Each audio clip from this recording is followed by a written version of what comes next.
Hi എല്ലാവർക്കും ന്യൂമിസ്മാറ്റിക്സിൻ്റെ പുതിയ ഒരു വീഡിയോയിലേക്ക് സ്വാഗതം. ഇന്നത്തെ വീഡിയോയിൽ ഞാൻ നിങ്ങൾക്ക് പരിചയപ്പെടുത്താമെന്ന് നമ്മുടെ ഒരു സബ്സ്ക്രൈബർ എനിക്കൊരു മെസ്സേജ് അയച്ചിട്ടുണ്ടായിരുന്നു.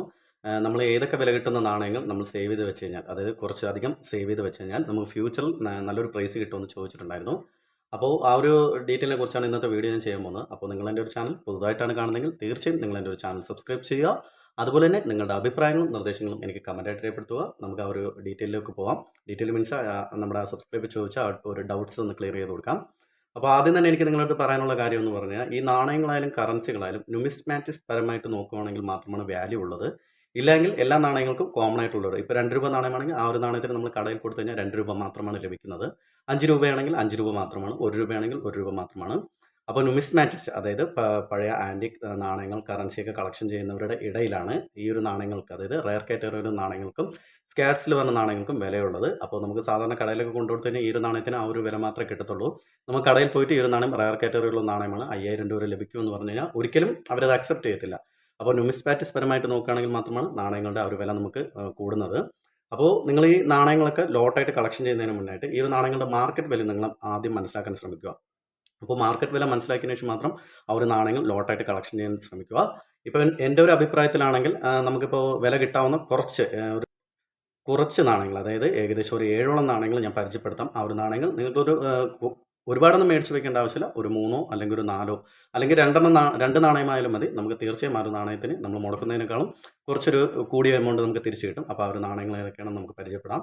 അപ്പോൾ ആദ്യം തന്നെ എനിക്ക് പരിചയപ്പെടുത്താനുള്ള നാണയം എന്ന് പറഞ്ഞാൽ തിലക് ജി ആണ്. നമ്മുടെ എറർ 5 രൂപ നാണയമാണ്. അപ്പോൾ ഈ ഒരു നാണയത്തിന് വില കൂടിക്കൂടി വരികയാണ്. കഴിഞ്ഞ പ്രാവശ്യമൊക്കെ നമുക്ക് നോക്കിയപ്പോഴത്തേക്ക് ഈ ഒരു നാണയത്തിന് ഏകദേശം ഒരു 3500 മുതൽ 5000 രൂപ വരെയൊക്കെ പ്രൈസ് ഉണ്ടായിരുന്നു. അതിനുശേഷം ഈ ഒരു നാണയത്തിന് 6500 രൂപയൊക്കെ വന്നിട്ടുണ്ട്. അപ്പോൾ തിലക് ജി എന്നറിയപ്പെടുന്ന 5 രൂപയുടെ കോപ്പർ നിക്കൽ നാണയമാണ്. നമുക്കിവിടെ നോക്കിയാൽ മനസ്സിലാവും തിലക് ജി എന്ന് കൊടുത്തിട്ടുണ്ടായിരിക്കും. തിലക് കീ നാണയമുണ്ട്. തിലക് കീ നാണയങ്ങൾക്കും അത്യാവശ്യം മാർക്കറ്റിൽ നല്ലൊരു പ്രൈസ് വരുന്നുണ്ടെങ്കിലും തിലക് ജി നാണയങ്ങൾ എന്ന് പറയുമ്പോൾ ട്രഷർ എന്ന് വേണമെങ്കിൽ പറയാം, ഒരു നിധി എന്ന് വേണമെങ്കിൽ പറയാം. അപ്പോൾ ഈ ഒരു നാണയം പണ്ട് ഒരാൾ ഏകദേശം ഒരു 50ഓളം നാണയങ്ങൾ സെല് ചെയ്തിട്ടുണ്ടായിരുന്നു. വിത്തിൻ ഒരു 1 അവറിൽ തന്നെ 50 നാണയങ്ങൾ സെല് ചെയ്ത് പോയായിരുന്നു. അദ്ദേഹത്തിൻ്റെ കയ്യിൽ നിന്ന് ഞാനൊരു 5 നാണയം മേടിച്ചിട്ടുണ്ടായിരുന്നു.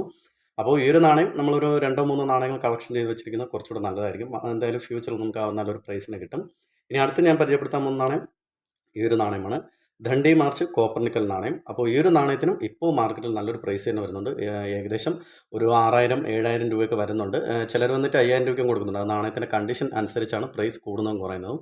അപ്പോൾ എൻ്റെ കളക്ഷനിലേക്ക് ഈ ഒരു നാണയം ഒരേ ഒരു നാണയം മാത്രമേ ഉള്ളൂ. എന്തെന്നാൽ ഈ ഒരു നാണയം നമുക്ക് നല്ലൊരു കണ്ടീഷൻ കിട്ടാൻ ഇല്ല. അപ്പോൾ അതുകൊണ്ട് എനിക്ക് കിട്ടിയപ്പോൾ ഒരേ ഒരു നാണയം കിട്ടിയപ്പോഴാണ് ഞാൻ എൻ്റെ കളക്ഷനിൽ ആഡ് ചെയ്തിരിക്കുന്നത്. അപ്പോൾ ഈ ദണ്ഡി മാർച്ച് കോപ്പർ നിക്കൽ നാണയം നമ്മുടെ കളക്ഷനിലേക്ക് ചേർക്കുന്നതും 1-2 നാണയങ്ങൾ മേടിക്കുന്നതും നല്ലതായിരിക്കും. അതുപോലെ തന്നെ ഈ ഒരു നാണയത്തിൽ ഫെസ്റ്റിവൽ ഓഫ് ഇൻഡിപെൻഡൻസ് ഉണ്ട്, പിന്നെ 50 ONGC ഉണ്ട്, ഖാദി ആൻഡ് വില്ലേജ് ഉണ്ട്. ഈ ഒരു 3 നാണയങ്ങളും കോപ്പർ നിക്കലിൻ്റെ നാണയങ്ങൾ കളക്ഷൻ ചെയ്യുന്നത് നല്ലതായിരിക്കും. അപ്പോൾ ആ ഒരു 3 നാണയങ്ങളും കോപ്പർ നിക്കൽ നാണയം എൻ്റെ കളക്ഷനിലേക്ക് ഞാൻ ആഡ് ചെയ്തിട്ടില്ല.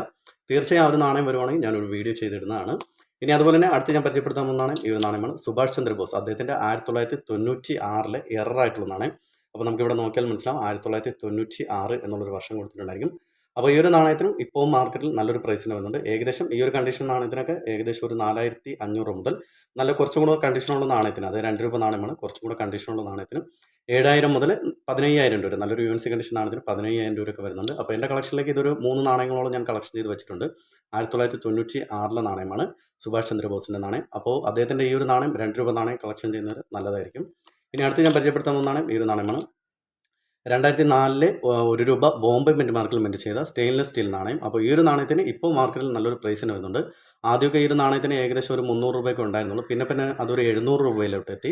പിന്നെ അത് വന്നിട്ട് ഇപ്പോൾ ഏകദേശം 1500 രൂപ, 1800 രൂപയൊക്കെ, നല്ലൊരു കണ്ടീഷൻ നാണയത്തിന് 1800 രൂപയൊക്കെ വരുന്നുണ്ട്. അപ്പോൾ 1 രൂപ 2004 ബോംബെ മിൻറ്റ് മാർക്കിൽ മിൻറ്റ് ചെയ്ത നാണയം കളക്ഷൻ ചെയ്ത് വയ്ക്കുന്നത് കുറച്ചുകൂടെ നല്ലതായിരിക്കും. ഇനി അടുത്ത് ഞാൻ പരിചയപ്പെടുത്താൻ പോകുന്ന നാണയം ഈ ഒരു നാണയമാണ്. 2 രൂപ എയർഫോഴ്സ്, അത് സ്റ്റെയിൻലെസ് സ്റ്റീൽ എയർഫോഴ്സ് നാണയം. ഈ ഒരു നാണയത്തിനും അത്യാവശ്യം ഇപ്പോൾ മാർക്കറ്റിൽ നല്ലൊരു പ്രൈസ് വരുന്നുണ്ട്. ഈ ഒരു നാണയമൊക്കെ ആദ്യമൊക്കെ ഇറങ്ങിയപ്പോഴത്തേക്ക് ഏകദേശം ഒരു 750 രൂപ 900 രൂപയൊക്കെ ഉണ്ടായിരുന്നുള്ളൂ. ഇപ്പോൾ നല്ലൊരു കണ്ടീഷൻ നാണയത്തിന് 2000 മുതൽ 2500, 3000 ഒക്കെ വരുന്നുണ്ട്. അപ്പോൾ ഈ ഒരു നാണയം കളക്ഷൻ ചെയ്ത് വയ്ക്കുന്നത് കുറച്ചുകൂടെ നല്ലതായിരിക്കും.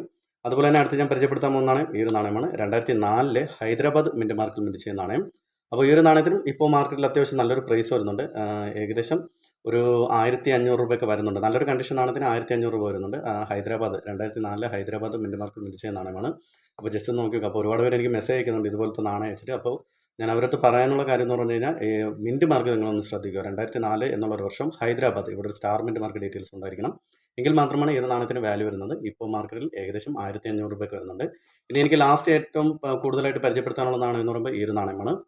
നമ്മുടെ 5 രൂപ 2007 ക്രോസ്, അതായത് യൂണിറ്റി ഡൈവേഴ്സിറ്റി എന്നറിയപ്പെടുന്ന ഈ ഒരു നാണയം. ഈ ഒരു നാണയം ഇപ്പോൾ നല്ലൊരു റയർ കാറ്റലായിരുന്നു. വേണമെങ്കിൽ ഈ ഒരു നാണയം ഫ്യൂച്ചറിൽ നമുക്ക് എക്സ്ട്രീംലി റയർ ആയിട്ടുള്ള ഒരു നാണയമായി മാറിക്കഴിയാൻ ചാൻസ് ഉണ്ട്. ആദ്യമൊക്കെ ഈ ഒരു നാണയത്തിൻ്റെ വാല്യൂ എന്ന് പറഞ്ഞാൽ 700 രൂപ മുതൽ 1000 രൂപ വരെയാണ്. ഇടയ്ക്ക് വെച്ചിട്ട് ഈ ഒരു നാണയത്തിന് വില കൂടി 2000, 2500. ഇപ്പോൾ വന്നിട്ട് ഈ ഒരു നാണയം ഏകദേശം 5000, 6000 രൂപയ്ക്കൊക്കെ വിൽക്കുന്ന ആൾക്കാരുണ്ട്, മേടിക്കുന്ന ആൾക്കാരുണ്ട്. ഇതെന്ന് പറഞ്ഞാൽ അത്രയും വാല്യുബിൾ ആയിട്ടുള്ള നല്ലൊരു റയർ കാറ്റഗറി, നല്ലൊരു ട്രഷറാണ്, നല്ലൊരു ബെസ്റ്റ് ട്രഷർ എന്ന് വേണമെങ്കിൽ പറയാം.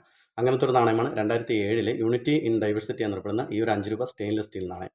അപ്പോൾ ഞാനിപ്പോൾ ഈ കാണിച്ച ഇത്രയും നാണയങ്ങൾ, അതായത് 1, 2, 3, 4, 5, 6, 7, ഈ ഒരു 7 നാണയങ്ങളും നമ്മുടെ ന്യൂമിസ്മാറ്റിസ്റ്റ് പരമായിട്ട് നോക്കുകയാണെങ്കിൽ നല്ലൊരു വില തന്നെ കിട്ടാവുന്ന നാണയങ്ങളും, നമ്മൾ ഈ ഒരു സാധാരണ ഒരാൾ നോക്കുകയാണെങ്കിൽ ഇതൊരു 2 രൂപ നാണയമല്ല, ഇതിന് ഇത്രയും വാല്യൂ ഉണ്ടോ എന്ന് പറഞ്ഞ് നോക്കുന്ന ആൾക്കാർക്ക് ഇത് വെറും ഒരു 2 രൂപയാണ്. പരമായിട്ട് ന്യൂമിസ്മാറ്റിസ്റ്റ് പരമായിട്ട് ഈ ഒരു നാണയങ്ങൾക്ക് ഇത്രയും വാല്യൂ ഉണ്ട്. അതിനെക്കുറിച്ച് അറിവില്ലാത്തവർ അതിനെക്കുറിച്ച് പഠിക്കാൻ ശ്രമിക്കുക.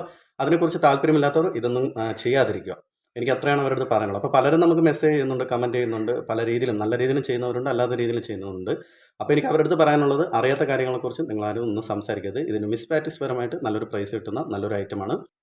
പിന്നെ ഇപ്പോൾ നമ്മുടെ ഈ ഒരു മാർക്കറ്റിൽ നടക്കുന്നതെന്ന് പറഞ്ഞാൽ ആരും തന്നെ മേടിക്കുന്നത് കുറവാണ്. ആരും തന്നെ എന്നല്ല, മേടിക്കുന്ന ആൾക്കാരുടെ എണ്ണം കുറവാണ്. എല്ലാവരും അവരുടെ കയ്യിലിരിക്കുന്ന സാധനങ്ങളൊക്കെ കൊടുത്ത് തീർക്കുകയാണ്. അതെന്തുകൊണ്ടാണെന്ന് അറിയത്തില്ല. ചിലപ്പോൾ കളക്ഷൻ മടുത്തു പോയതുകൊണ്ടായിരിക്കാം, ഇല്ലെങ്കിൽ കാശിനൊക്കെ അത്യാവശ്യം വരുമ്പോഴത്തേക്ക് അവർ വിറ്റ് തീർക്കുന്നതായിരിക്കാം. അങ്ങനെ ഒരുപാട് പേരൊക്കെ ചെയ്യുന്നുണ്ട്. അപ്പോൾ നിങ്ങൾക്ക് ഇതുപോലുള്ള ഒരു ലോട്ടായിട്ടുള്ള കളക്ഷൻ, അതായത് നമ്മുടെ സബ്സ്ക്രൈബർ ചോദിച്ച ആ ഒരു ചോദ്യത്തിനുള്ള ആൻസറാണ് ഞാൻ പറയുന്നത്. നല്ലൊരു ട്രഷർ എന്നുള്ള രീതിയിൽ, ഫ്യൂച്ചറിൽ നല്ലൊരു പ്രൈസ് കിട്ടണമെന്നുള്ള രീതിയിലാണെങ്കിൽ ഇങ്ങനെയുള്ള 7 നാണയങ്ങൾ, നല്ല വില കിട്ടുന്ന നാണയങ്ങൾ, അത് ഇത് തന്നെ ആവണമെന്നില്ല, നല്ല വില കിട്ടുന്ന നാണയങ്ങൾ 1, 2 നാണയങ്ങൾ മേടിച്ച് നിങ്ങളുടെ കളക്ഷനിലേക്ക് ആഡ് ചെയ്യാൻ ശ്രമിക്കുക. ഫ്യൂച്ചറിൽ നിങ്ങൾക്ക് തീർച്ചയായും നല്ലൊരു പ്രൈസിന് കിട്ടും. അപ്പോൾ നിങ്ങൾക്ക് എൻ്റെ ഒരു വീഡിയോ ഇഷ്ടമായെങ്കിൽ നിങ്ങൾ എന്നെ തുടർന്ന് സപ്പോർട്ട് ചെയ്യുക. എൻ്റെ ഒരു ചാനൽ സബ്സ്ക്രൈബ് ചെയ്യുക, ലൈക്ക് ചെയ്യുക, നിങ്ങളുടെ അഭിപ്രായങ്ങളും നിർദ്ദേശങ്ങളും എനിക്ക് കമൻറ്റായിട്ട് രേഖപ്പെടുത്തുക. അപ്പോൾ അടുത്തൊരു വീഡിയോ ആയിട്ട് വരുന്നവരെ ബൈ ബൈ.